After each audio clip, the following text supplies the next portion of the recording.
Good day, everyone. Welcome again to another edition of Fayette Focus. Harry Wright with you. Today, my guest from the Emergency Management Administration Agency, whatever. There we go. The EMA here in Fayette County. We got Melissa Havens. How are you? I'm good. Now, you've been at the post for a while. Tell us about maybe some of the things that you expected that's happened and some of the things that you didn't expect. I would say that we're in a good place in general, which I expected. We have good working relationships with all of the agencies in the county. Some things I did not expect is some funding issues that are at the state level and trickling down. As a smaller rural community, we don't see as much as some of the bigger counties do, and that's a challenge for us to do much of anything, really, when it gets down to it. Does that maybe have something to do with Fayette County not actually having that many major emergencies? I'm sure that has a lot to do with it. It also has to do with, the Homeland Security funding was actually restructured into a regional method. And so all of that funding goes to a region, which we are in the central region. And then it's allocated by all of the counties in that region to priorities. And we list priorities. And of course, we don't see a whole lot of terrorism in Fayette County, so we're low priority on that list. So that makes it a little hard for us to get a hold of some of that funding. That's good news and bad news. Good news is not very much terrorism, so bad news is the funding's not going to be there in case there is. We'll kind of police that ourselves, maybe. Yeah, sure. And there's other avenues too, mitigation funding that's out there available. It's a little frustrating on that end too, because we don't see a lot of events that would cause us to mitigate or remove the problem areas. So funding for that type of a scenario is limited. That's kind of like houses that are in flood areas that flood out regularly. There's funding available to move those and do different projects to help with flooding. Fortunately, in Fayette County, we've got a lot of tiled fields and flat land, and we don't see a lot of that flooding, but it also comes back to bite us in that the funding isn't available for us as much as it is for some of the other counties. Back in the day, when Fayette County was founded, it was a swamp. And I think one of the benefits that we have now is we can have a lot of rain, but the way they've done the land over the years to make the swamp drain, it drains out really quickly. Absolutely. And I'll be honest, too. I spoke with our floodplain manager, which is Jay Myers, over at the building department. Right after I got hired, I wanted to know, what's the situation like for flooding? I know we don't flood a lot, and he referred to some ordinances that were passed, or resolutions rather, over the years that keep people from building in those areas, or if they do build in those areas, they have very strict restrictions that they must follow before they build to make sure that it is not an issue when flooding does occur. So flooding's about the only natural disaster issue we kind of deal. I know they have a tornado season all year round because of what they talk about, the Earth's temperatures rising. It's not global warming, by the way, folks. I'm telling you right now. It's just the fact that we're at the end of an ice age and we warm up. I mean, we're at the end of a 12,000-year ice age. It's going to warm up, and then here in another 1,000 years, it's going to start cooling down again, and we're going to go back into another ice age. So, but it happens. And so the flooding right now, because fall time, not a whole lot. Yeah, no, not so much. We have seen a lot of rain this year. Here in Fayette County, we may see some flash flooding. That's our big thing. You may see roads that are covered with water, which, by the way, when that does happen, do not drive through. Do not drive through. It's just not a good idea. You don't know what's under the water. A while back in, what was it, May, I think, Good Hope had a good bit of flash flooding, and the roadways there, we did have to call out ODOT to come and fix a portion of the roadway because it was washed away, just a section of it. Just a small section, but you just don't know what's underneath that water, so do not drive through that. That's true. Back in June, Relay for Life, I mean, we had that big storm and then everything got flooded. Then don't drive through water, folks. Like Melissa said, you don't know. Is there a fence post underneath there that's going to hang you up? Is, barbed wire going to get around your axle and then keep you from going to where you're going? I mean, folks, really, it's very dangerous. Don't drive through standing water. Especially the areas where there's like a creek underneath or a ditchway that goes over the roadway, you don't know what it's pulling from that creek or from that ditch. Who knows what was up the a little ways up that might be floating down and right into your pathway. That's right. You don't know what's there, so don't drive over it. Now, one of the things that we can do right now, we do have winter weather coming. No matter how bad you want to push it back, winter weather is coming. Kind of a nice idea to start preparing that winter plan. Absolutely. And I'll tell you, the ideal situation would be for everyone to go get a generator. But is that realistic? No, it's not. The realistic thing is to do what you can do at your house to take care of yourself until help gets there, or to make a plan as well on where you could go if your power goes out, if your heating goes out. Have an idea of a place that you could go to stay for a little while. Make those arrangements ahead of time. And if you have neighbors, elderly neighbors, check on them in the wintertime. Check on them to make sure that their heat's on, make sure that they have a place. And, what better way to be neighborly than to open up your home to your neighbors in the wintertime when, hey, come over here, I got heat, you can stay warm. Absolutely. I agree with that. Another thing you can do, too, is make sure that you have plenty of extra food, canned goods that you can heat up. If you don't have electric, you could possibly just have the non-perishable items that you could keep, like peanut butter, tuna fish, that kind of stuff that you could open up and eat without having to warm it up. But oftentimes we do have our electric, but we just maybe can't get out. So we want to make sure maybe for 2 or 3 days we've got enough supplies to last us to eat, enough medication on hand. Also take care of your animals, your pets, make sure they have plenty of food. And in the wintertime, especially with the pets, make sure that if they're outside, they have fresh water all the time. That's very important. And, within a matter of hours, their water could be frozen. So you want to make sure you go out and check that regularly and make sure that they have fresh, good water that they can drink.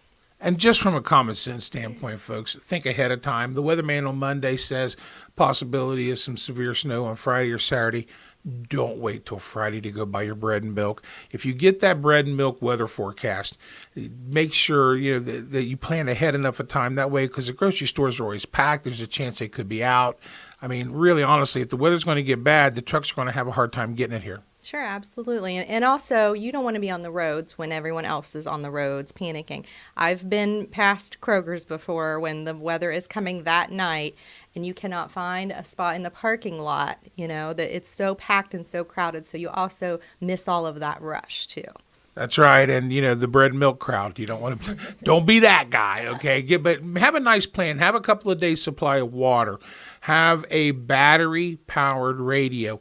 If your electricity does go out, you still have contact with the world. WCHO has got a generator, so if the power goes out, we're still broadcasting there. We will be passing messages from Melissa and other people in the county. We're passing those messages along to you via the battery-powered radio. I know everybody's into the Sirius radio and XM and all that without the disc jockeys, but I'm telling you, when the lights go out, your best friend is that battery-powered radio. Sure, and you know what? You bring up a good point. People who listen to the Sirius radio, the Apple radios, and those sort of things, the emergency alert system cannot scroll across those. That's where we're missing people at. Some of your cables and satellites and you've got smart TVs now where people are watching Netflix and things like that. Emergency alerts cannot go across Netflix or Apple TV. It's totally different nowadays on how you get those emergency messages. So we rely on people like yourself, people like the local television stations in Ohio here. But we also offer Nixle. I think that we've talked about this before, and I really want to push everyone out there to sign up for Nixle. We actually just upgraded so that you can receive messages on your phone by a text, but you can now also sign up for a phone call. And those phone calls can go to your home residence. And we were able to import all of the local numbers that are not private lines. We were able to import all those into our database, so they should be receiving those phone calls right now as we speak whenever an alert goes out through Nixle. Our Nixle system is the messages are sent out from the Sheriff's Department. They are only emergency messages. We don't bombard you with, hey, the Scarecrow Festival is this weekend, or there's a football game tonight, or, it is all simply anything that might affect you that as far as roads being closed, schools being closed, Meals on Wheels messages, we'll send those out if there's an issue with Meals on Wheels. If you ever need a shelter in place because we've had an incident If your electric does go out, we could use this system to contact you and let you know where you can go. If if it's wintertime and you don't have heat, we'll be able to send you a message and say, hey, we opened a shelter here. There's plenty of heat, plenty of food to eat and things like that. Come on down, just to get those messages out. That's our way, another alternative to how we can reach the residents in Fayette County and get those emergency messages out. Nixle's great. I've got it on my phone. If there's a road closing, if there's anything that people should know about getting around the area-wise, alerts on weather, it comes right over. It just comes in as a message. It's really a great idea, folks. Get the Nixle. Get signed up for that. But I'm telling you, when you're in a period of time, maybe 2 or 3 days when the power's out, and you guys know if an ice storm comes through in the wintertime, knocks some trees down and kills a few power lines, it could be days before you get electricity back. So it's probably a really good idea to have some canned food that you can eat, some canned of fruit, some beans or something that you can eat right out of the can, because you might not have the ability to heat it up, and keep that radio tuned to your local radio stations, and make sure it's got fresh batteries and have repair batteries too. I was going to mention, if you do get one of those radios, which you should, everyone should have a battery powered radio, don't put the batteries in it yet. Keep the batteries separate from the radio in their package, just side by side wherever you put them. Then when time comes, then you have fresh batteries that you know are going to last for a little while, and you can put them in right away and go. Of course, you can always get the ones that got the little wind-up magneto on it that doesn't even need batteries. Just wind it up every now and then and go. But that's something to keep somewhere where you're going to know where it is, where it's easily accessible in the dark, because you don't know if it's going to happen in the day. Around here, it's usually the worst thing always happens at night. You're right. I do want to just mention real quick, too, Nixle that we talked about. I just want you to know how to sign up for that. You can just simply text the number 888-777, so 3 8s, 3 7s, and in the message, just put your zip code. And as long as that zip code touches Fayette County somewhere, you'll get the messages. You should get a message back right away that says you're signed up. But you can also go to Nixle.com, click on the sign in button, and then there's an option to sign up for things. And then you can get in there and you can sign up for voice calls or the text messaging or emails. I did the 888-777. It was really easy, piece of cake, and it's a really good way to keep informed, folks. So there's some ideas. Winter's coming. Mm-hmm. We don't want to rush it. I like fall. It's my favorite time with the beautiful colors and everything. We don't want to rush winter here, but we do know that it's coming, and they keep telling us that one of these days we're due for that blizzard again, because it's been 78 since we had one. Yeah, that was before my time. Yeah, was before your time. It was a lot of fun, though, as a kid. We got out of school up in Madison Plains. We got out of school for like 2 straight weeks because there was no way buses were going to move anyway. It was just a tremendous amount of snowfall, and all of that rain, or that wind. Just we had drifts that were up in upwards of 20 feet across roadways. So it took a while for them to get. Remember, make your first aid kit. Make sure you have all your medicines. If you're diabetic, make sure you have your insulin. Make sure you have everything that you're going to need in case you can't get out or go nowhere for a few days. Sure, and don't forget those of you that have small children, babies especially. You don't want to run out of diapers on day one. Let just make sure in this type of weather when they're calling for that stuff, make sure you've got your baby food, make sure you've got your formula, make sure you've got your diapers.